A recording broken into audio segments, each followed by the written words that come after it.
Let's take a look at strategy and workforce planning. Workforce planning should be an integral part of the firm's strategic planning process. For example, plans to enter new businesses, to build new plants, or to reduce activities will all influence the personnel skills the employer needs and the positions to be filled.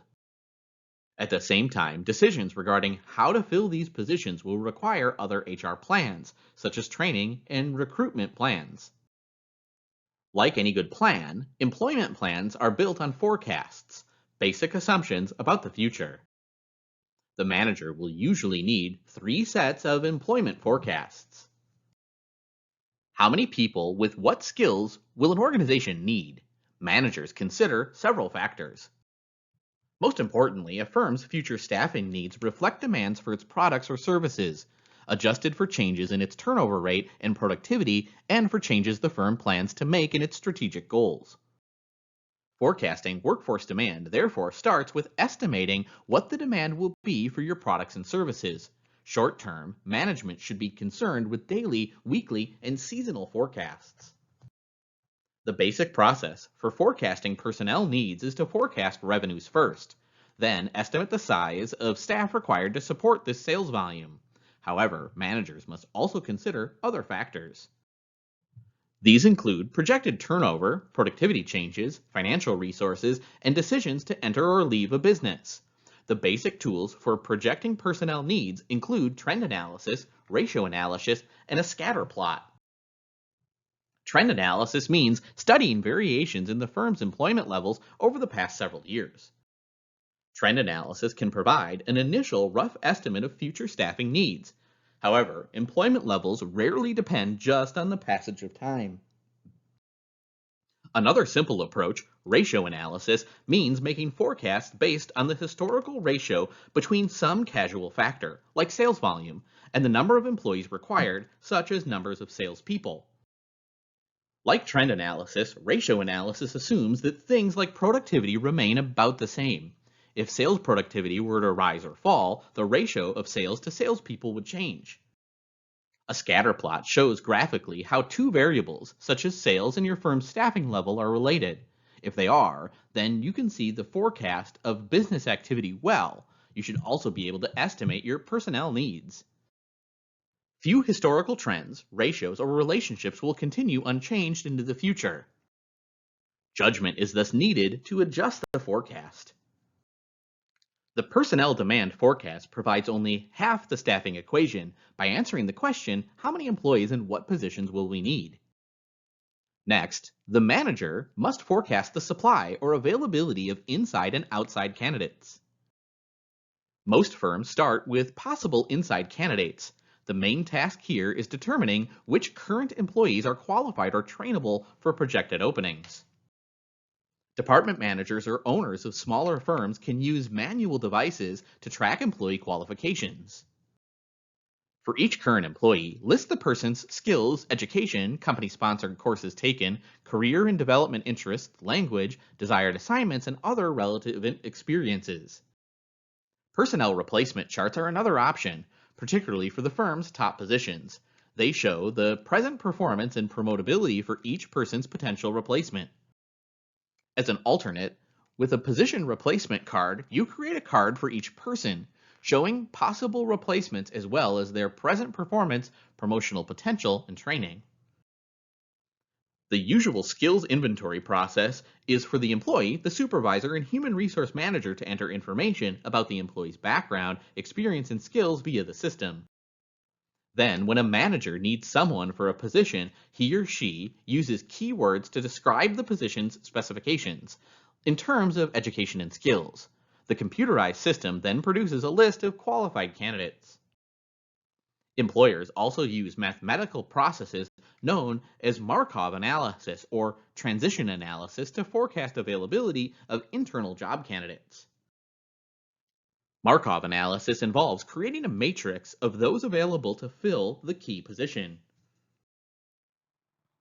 If there won't be enough skilled inside candidates to fill the anticipated position openings, or you want to go outside for another reason, you'll turn to outside candidates.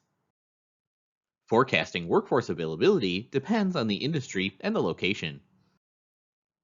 For example, unemployment rates have been above 7% a few years ago and signaled to HR managers that finding good candidates might be easier. The manager then supplements such observations with formal labor market analysis. Look for economic projections online from the U.S. Congressional Budget Office and the Bureau of Labor Statistics. You might also want to forecast specific occupations. The U.S. Bureau of Labor Statistics publishes annual occupational projections both online and in monthly labor review and in Occupational Outlook quarterly. Today's emphasis on technology means many applicants may lack basic skills such as math, communication, creativity, and teamwork. Such needs, too, get factored into the employer's workforce and training plans. Most employers review their workforce plans every year or so, but this isn't always sufficient. Some employers therefore plan continuously. They do predictive workforce monitoring. The staffing department works with the firm's business heads twice a year to assess workforce needs, both immediate and up to 2 years off. Boeing considers various factors when predicting talent gaps as part of its periodic workforce modeling process. These include workforce characteristics such as age, staffing levels, and economic trends. Workforce planning should culminate in a workforce plan. This plan should identify the positions to be filled, potential internal and external candidates, the training and promotions moving people into the positions will entail, and the resources that implementing the plan will require. Resources might include recruiter fees, estimated training cost, and interview expenses. Succession planning is the process of developing organizational leadership.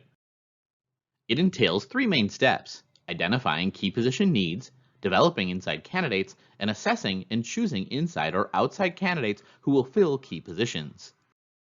First, based on the company's strategic and business plans, top management and human resource leaders identify what the company's future key position needs will be. Matters to address include defining key positions and high potentials, reviewing the company's current talent, and creating, based on the company's strategy, skill profiles for key positions. After identifying future and key positions, management turns to creating candidates for these jobs. This means identifying inside or bringing in outside candidates and providing them with developmental experiences. Employers develop high potential employees through internal training and cross-functional experiences, job rotation, external training, and global regional assignments. Succession planning requires assessing candidates and selecting to fill key positions. It's not just recruiting, but effective recruiting that you want. Here, recruiters, sources, and employer brand are important. The employer should carefully select and train recruiters. Training should include interpersonal skills such as communicating and basic knowledge about how to recruit and how EEO laws affect recruiters. Recruitment sourcing involves determining what your recruitment options are and then assessing which are best for the job in question. Most employers look at how many applicants the source generates. However, quantity doesn't necessarily mean quality. Other effectiveness metrics should include, for each source, how many of its applicants were hired or how well its applicants performed on the job. Similarly, the employer's brand or reputation affects recruiting success. Most obviously, it's futile to recruit if the employer's reputation is that of an awful place to work. How does the employer want others to see it as a place to work? The branding often focuses on what it's like to work at the company, including company values and the work environment. Ensure that all applicants are treated courteously and that no reviews go unanswered. Filling a handful of positions might require recruiting dozens or hundreds of candidates. Managers therefore use a recruiting yield pyramid to gauge the staffing issue it needs to address. Ratios include the following. Offers made to actual new hires is 2-to-1. Candidates interviewed to offers made is 3-to-2. And candidates invited for interviews to candidates interviewed is about 4-to-3. If the firm knows that 6 of its leads that come in from all of its recruiting sources, it typically invites only 1 applicant for an interview, a 6-to-1 ratio. The firm must generate about 1,200 leads to be able to invite 200 viable candidates. In a perfect world, the employer will adhere to formal internal recruitment policies and procedures. These typically rely heavily on job posting and on the firm's skills inventories. Job posting means publicizing the open job to employees themselves. These postings list the job attributes like qualifications, supervisor, work schedule, and pay rate. Qualifications, skills inventories may reveal to the company's recruiters those employees who have the right background for an open job. Ideally, the employer's internal recruitment system therefore matches the best inside candidate with the job. In practice, this doesn't always happen.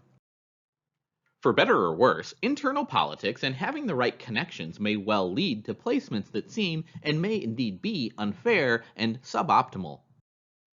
Rehiring someone who left has pros and cons.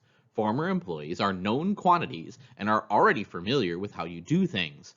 On the other hand, employees who you would let go may return with negative attitudes.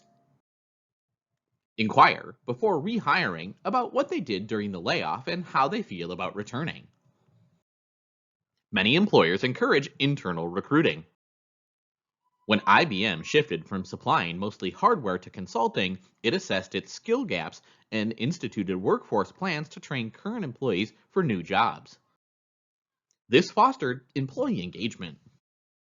Many job openings aren't publicized at all.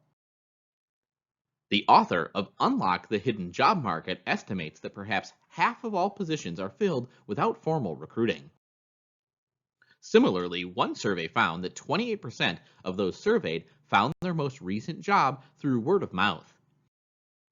19% used online job boards and only 1% social media sites. Most employers post ads on their own websites as well as on job boards.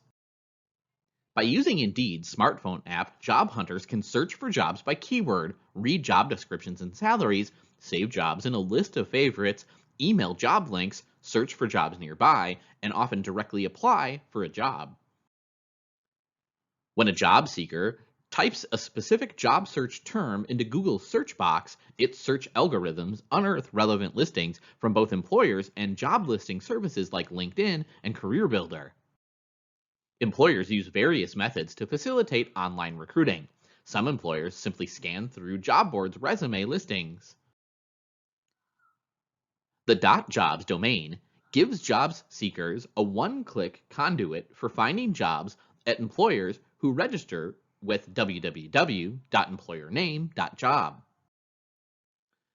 HireVet lets candidates create videos, interviews, and sends them to employers for review, sharing, and comparing with other applicants. Virtual or fully online job fairs are another option. Online recruiting generates more responses quicker and for a longer time at less cost than just about any other method. There are two potential problems. First is bias. The second problem is internet overload, where employers end up being flooded with job applicants. Most employers also use applicant tracking systems to supplement this online process. Internet overload means that most employers use applicant tracking software to screen applications. Applicant tracking systems help employers to attract, gather, screen, and manage applications. They also provide other services, including requisitions management, applicant data collection, and reporting. Most systems are from application service providers or ASPs. These basically redirect applicants from the employers to the ASP's site. Thus, applicants who log on to take a test at the employer are actually taking it at the ASP's site. Employers also use artificial intelligence-based systems to improve recruitment. The ad you post requires thought. The best web ads don't just transfer newspaper ads to the web. Ideally, and also, an ad should provide a way, such as a checklist for a job's human resource requirements for potential applicants to gauge if the job is a good fit. Furthermore, it's best to place employment information one click away from the homepage. Finally, online recruiting requires caution for applicants. Some job boards don't check the legitimacy of recruiters who place ads. About 80% of new recruits will soon come through social media connections. While online recruiting is replacing traditional help wanted ads, print ads are still popular. To use such help wanted ads successfully, employers should address two issues: the advertising medium and the ads construction. The best medium, the local paper, the Wall Street Journal, the Economist, for instance, depends on the positions for which you're recruiting. For example, the local newspaper is often a good source of local blue collar help, clerical employees, and lower level administrative employees. The point is to target your ads where they'll reach your prospective employees. Most of these print outlets include online ads with the purchase of a print or a help wanted ad. Electronic Arts included information about its internship program in video game manuals as an example of these types of online tactics. Experienced advertisers use the guide ADA, attention, interest, desire, action to construct ads. Job applicants view ads with more specific information as more attractive and more credible. There are three main types of employment agencies: public, nonprofit, and private. Every state has a public, state-run employment service agency. Similarly, the DOL's Career One Stop enables agency counselors to advise applicants about available jobs in other states. Private employment agencies are important sources of clerical, white-collar, and managerial personnel. Most are fee-paid jobs in which the employer pays the fee. Recruitment process outsourcers are special vendors that handle recruiting needs. They usually sign short-term contracts with the employer and receive a monthly fee that varies with the amount of actual recruiting the employer needs done. This makes it easier for an employer to ramp up or ramp down its recruiting expenses. On-demand recruiting services are recruiters who are paid by the hour or project. For example, when the human resource manager for a biotech firm had to hire several dozen people with scientific degrees and experience in pharmaceuticals, she used an ODRS firm. A traditional recruiting firm might charge 20 to 30% of each hire's salary. The ODRS firm charged by time rather than per hire. It handled recruiting and pre-screening and left the client with a short list of qualified candidates. For purposes of most employment laws, with certain limited exceptions, employees of temporary staffing firms working in an employer's workplace will be considered to be employees both of the agency and the employer. The employer's liability depends on the degree to which its supervisors control the temp employee's activities. Therefore, the more the agency does, the better. Employers can take other steps. Require the agency to follow the employer's background check process and carefully track how many temporary employees your company actually has. Screen and supervise temporary employees with care if they'd have access to your intellectual property and computer systems. Don't treat temporary workers as employees. Outsourcing and offshoring send jobs out. Outsourcing means having outside vendors supply services that the company's own employees previously did in-house. Offshoring means having outside vendors or employees abroad supply services that the company's own employees previously did in-house. Sending out jobs, practically overseas, presents employers with special personnel challenges. One is the likelihood of cultural misunderstandings. Others are security and information privacy concerns. Rising wages in Asia, coupled with reputational issues, there's a desire to invest more in local communities, and political pressures are prompting employers to bring jobs back. Several U.S. employers, including Apple and Microsoft, are shipping jobs back to America. America's H-1B visa program originally aimed to help U.S. employers temporarily hire workers from abroad.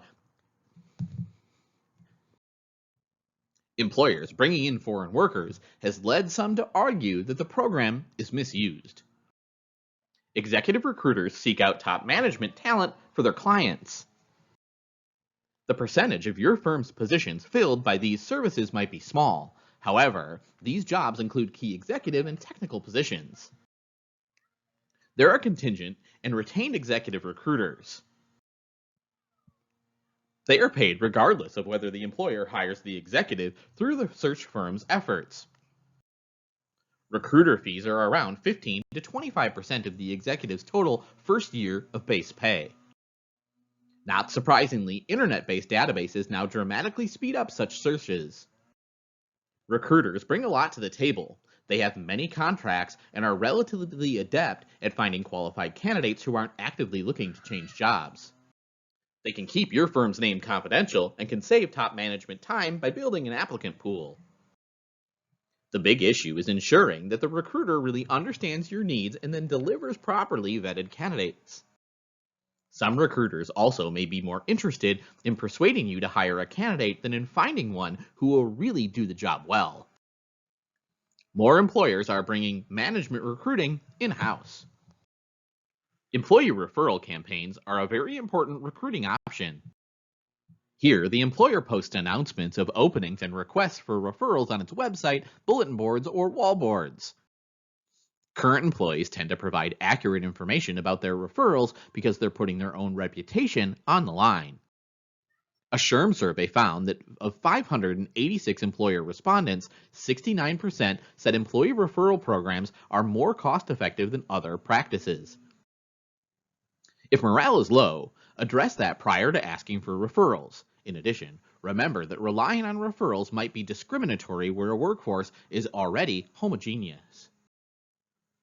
Particularly for hourly workers, walk-ins, direct applications made at your office are a big source of applicants. Posting opportunities at your location may be the most cost-effective way of attracting good local applicants. Many employers give every walk-in a brief interview, even if it's only to get information on the applicant in case a position should be open in the future. Good business practice requires answering all applicants' letters of inquiry promptly. College recruiting is important. Recently, the entry-level job market has been the strongest it's been in years, and historically, almost 40% of such jobs have gone to recent college graduates.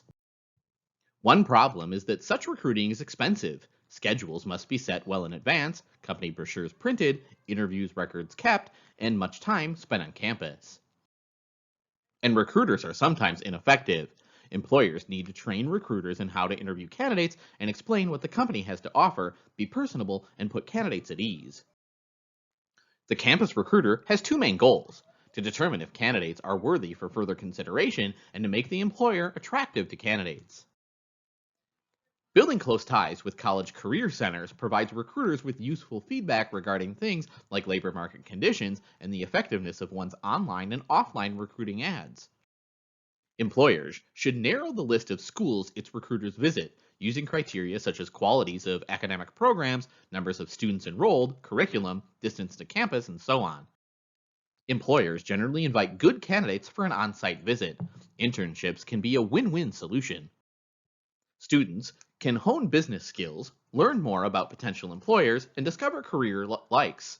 Employers can use these interns to make useful contributions while evaluating them for possible full-time work. A study found that about 60% of internships turned into job offers.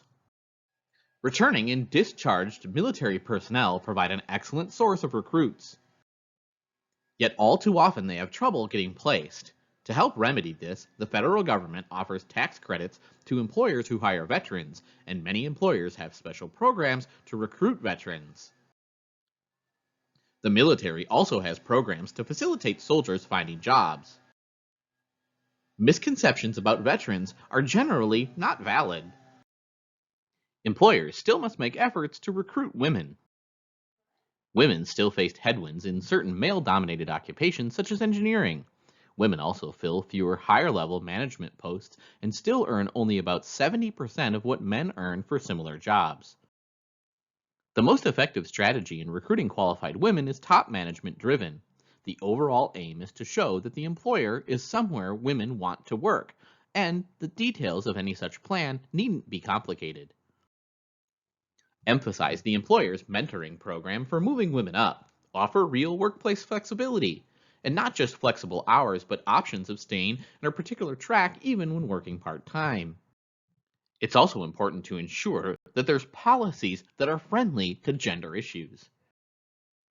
In one recent survey, there are about 15 million single-parent families with children under 18 maintained by the mother and about 5 million maintained by the father. Many described falling into bed exhausted at midnight with minimal time for themselves. They often needed personal sick time or excused days off to care for sick children. As one mother noted, "I don't have enough sick days to get sick myself." Given such concerns, the first step in attracting single parents is making the workplace user-friendly.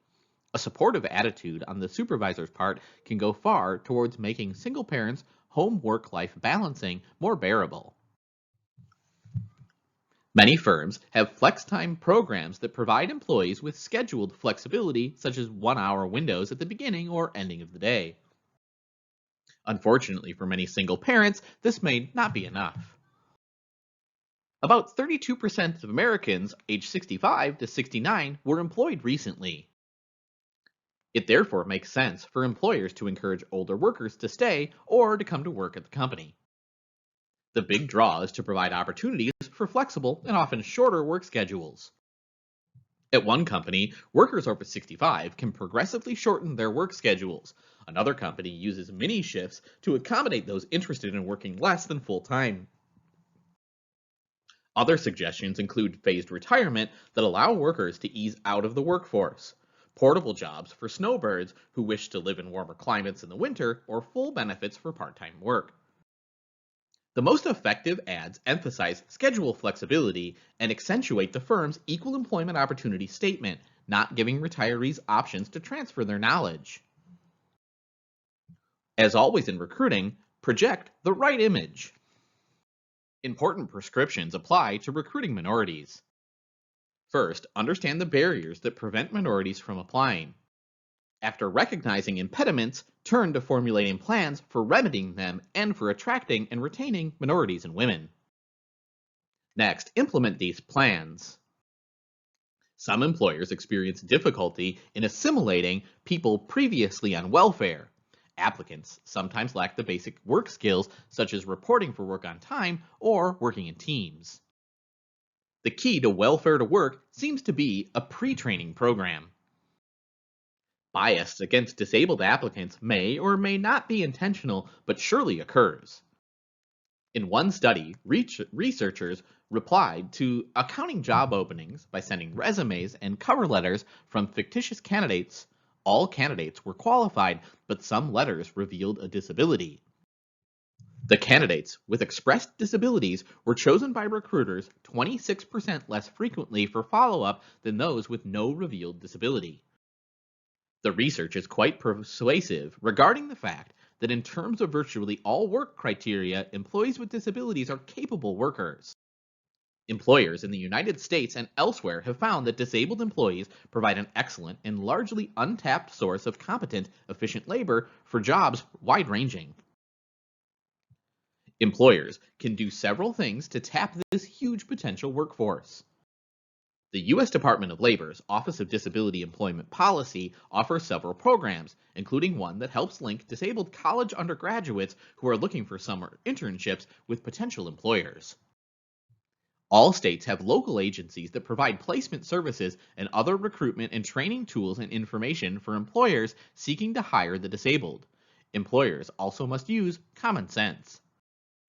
Employers who post job openings only in newspapers may miss potential employees who are visually impaired. Employers must use common sense. With a pool of applicants, the pre-screening process can begin. The application form is usually the first step in this process. A filled-in application provides 4 types of information. First, you can make judgments on substantive matters, such as whether the applicant has the education and experience to do the job. Second, you can draw conclusions about the applicant's previous progress and growth, especially important for management candidates. Third, you can draw tentative conclusions about the applicant's stability based on previous work records. You may also be able to use data in the application to predict which candidates will succeed on the job. Ineffective use of the application can cost the employer. Managers should keep several practical guidelines in mind. In the employment history section, request detailed information on each prior employer. including the name of the supervisor and their email address and telephone number. This is essential for references. In signing the application, the applicant should certify that falsified statements may be cause for dismissal, that investigation of credit and employment and driving records are authorized, and that a drug screening test may be required. Estimates of how many applicants exaggerate their qualification range from 40 to 70%. A majority of graduating seniors reportedly believe that employers expect a degree of exaggeration on resumes. Much of this exaggeration occurs on resumes, but may also occur in application form. Therefore, make sure applicants complete the form and sign the statement on it indicating that information is true. A court will almost always support a discharge for falsifying information when applying for work. Most employers need several application forms. For technical and managerial personnel, the form may require detailed answers to questions about education and training.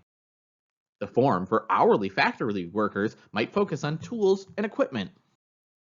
Some employers analyze application information to predict employee tenure and performance.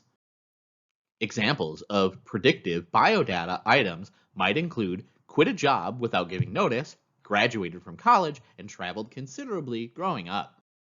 In one study, the researchers found that applicants who had longer tenure with previous employers were less likely to quit and also had higher performance within 6 months of hire.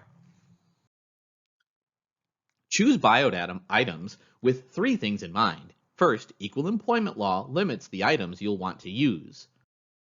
And non-invasive items are best. In one study, subjects perceived items such as dollar sales achieved and grade point average as not invasive. Finally, some applicants will successfully fake biodata answers to impress the employer. Many employers require applicants to agree on their applications to mandatory arbitration. Different federal courts have taken different positions on the enforceability of such mandatory alternative dispute resolution clauses. They're generally enforceable with 2 caveats. First, it must be a fair process. Use simple wording. Provide for reconsideration and judicial appeal if there's an error in the law. The employer must absorb most of the cost of the arbitration process. The process should be reasonably swift. Employees should be eligible to receive the full remedies they would have if they had access to the court. Second, mandatory arbitration clauses turn some candidates off.